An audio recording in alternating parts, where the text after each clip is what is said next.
this young man, Keon Coleman, right here. You know, this boy played at Florida State. You know, I played at Miami. That Florida ball is a different kind of ball. My boy Said, who y'all see me messing with all the time, told me to make sure I look in on him. So Said, you know, I'm looking in on him. Jerry Jones. You know the CeeDee Lamb cousin? Jerry, I didn't know y'all were cousins. Yeah, man, from Opelousas. Cousins. Sure enough, it'd be nice to have cousins catching passes for the Dallas Cowboys. You know what I'm saying? You know what it'd be like what the Dallas Cowboys? America's team? Willing to find out. That's what I want to hear right there. Look how big this dude is. This dude bigger than me. We need a big receiver like this. Woo! Could you imagine? The Cowboys already had one of the top offenses in all of the NFL. And Dak Prescott has managed to do this without having a true number 2 receiver ever since he had the Amari and CeeDee Lamb combination broken up. Now, could you imagine that if the Cowboys were to spend their number 1 draft pick on Keon Coleman, wide receiver out of Florida State University? The dude seems to have the right type of mindset. He's a big athletic receiver. Not only that, but he actually didn't time very well his 40-yard dash either, so that could actually affect his draft stock. So the Cowboys could potentially get him outside of the first round, which honestly may be the only way that we end up seeing the Cowboys take Keon Coleman in this year's NFL draft, because one of their most recent moves concerning Tyron Smith pretty much indicates we're going to need a new offensive lineman, y'all. And y'all know the Cowboys love drafting first-round offensive line. So for all of y'all that are out there that are hoping that the Cowboys go the route of what they did when they drafted CeeDee Lamb because an amazing talent fell down to them at their pick, that could happen. It's more than likely going to happen this season as well. This NFL draft is likely to include a host of impact wide receivers, including guys like Adonai Mitchell from Texas. Really like him. Obviously, Keon Coleman, we just looked at. Troy Franklin, Brian Thomas Jr., Xavier Worthy. There's a ton of receivers out in this year's NFL draft that could potentially be taken in the first, second, or third round by any of these teams, man. And I think that's probably we're going to have to see the Cowboys take a receiver, because yes, this is a list of all of their formal interviews from the NFL Combine for 2024. What this means is teams have a total of 45 formal interviews that they're able to utilize during the NFL Combine, and a good indication of where a team's head is entering the NFL draft can honestly be gleaned from who they do their formal interviews with, who they use their formal interviews with, and what position groups they use these interviews with the most. Usually the position group that you see teams interview a whole bunch of, that's usually going to be the position group that they covet the most in the NFL draft. So if you see a team use 50% of their formal interviews on offensive linemen, there's a good chance they're probably going to want an offensive lineman. In the Dallas Cowboys case, they used about 7 of their 45 formal interviews on wide receivers, which does indicate a strong interest at the position. So I definitely wouldn't be surprised if we were to see them take one in the second round, third round, maybe some kind of surprise trade up, Trey Lance. I don't know. Something could happen where they could take a receiver in the second or third round, because they clearly have a ton of interest in that particular position. But they have a ton of interest in offensive linemen as well, and I would have to say they probably have more interest in offensive linemen, as you have seen them interview 8 offensive tackles and 3 O-linemen, which are usually like guards or center type of players, for a grand total of 10 of their former interviews were used on O-linemen, and that is probably missing some of the interviews that were used on this position group. There's only about 35 of the 45 formal interviews that people were able to track down, courtesy of Nick Harris and Nicole Hutchinson TV.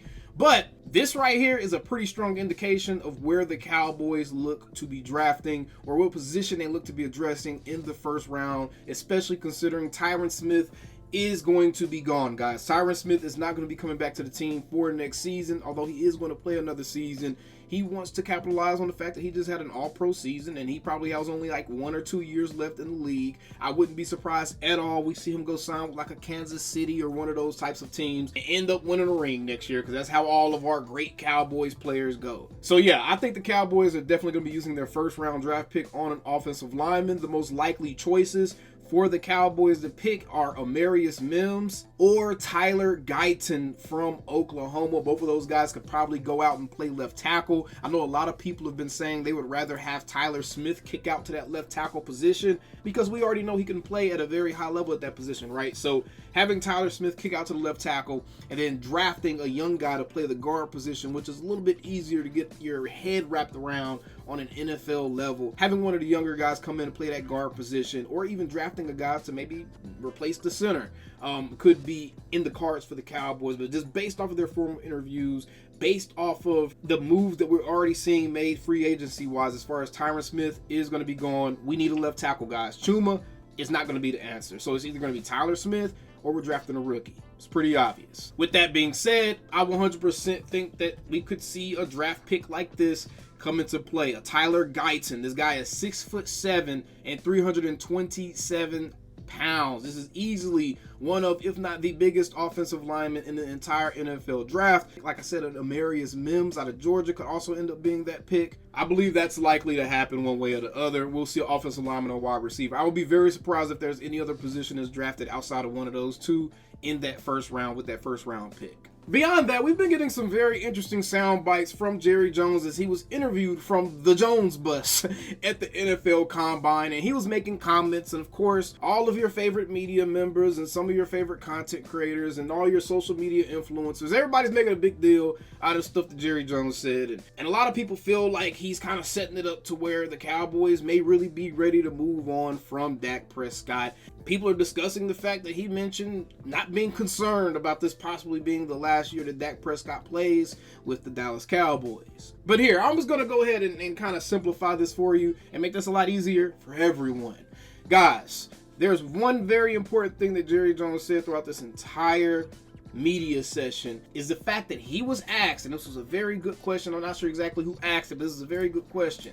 But he was asked if the opportunity arose, would he take a quarterback at the 24th pick in the first round of the NFL draft? If one of the amazing guys that everyone expects to be like cream of the crop type of guy, like a Jaden Daniels or someone like that, were to fall down to that 24th pick, would he take that guy? Jerry said this. I've drafted quarterbacks for the future. Okay? I would be reluctant to do that this year. That's an example. Right. How does and use a top pick for use our first pick for a quarterback this year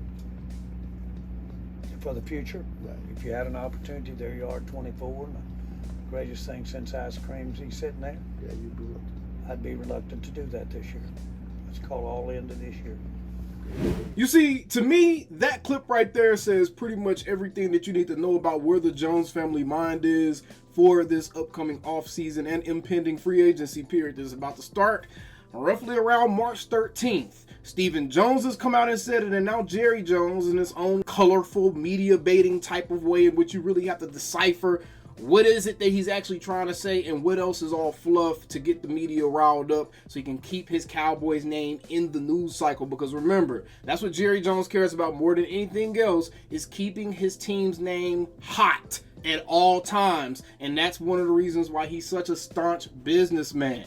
The Joneses have no plans on moving on from Dak Prescott. They have not started talking or discussing looking for their next future franchise QB. They have not done anything that will be overtly offensive towards a Dak Prescott. No, getting Trey Lance isn't offensive. I'm tired of you guys trying to make it seem like Trey Lance is Patrick Mahomes on the bench when we've seen Trey Lance in the league already a couple of times.